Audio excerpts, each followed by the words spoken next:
hush falls over the crowd as Hobbs' shrewd eyes take in the intricacies of the complicated machine at a glance.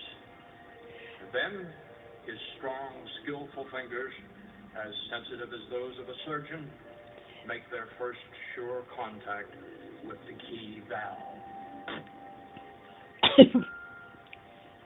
His mind speaking to himself. Green intake valve and close red return valve and open green supply valve and throw in a bucket of water.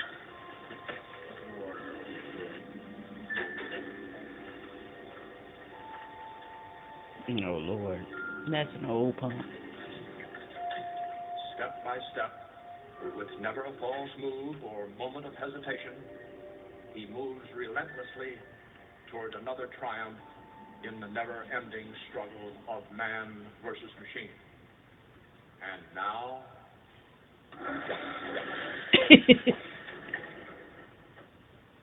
and now... Talking to himself. It's silent. That's weird. And now...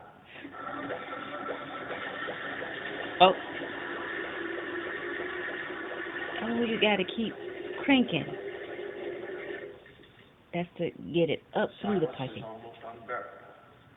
Yeah. Will Hobbs take this sitting down? Talking himself through it.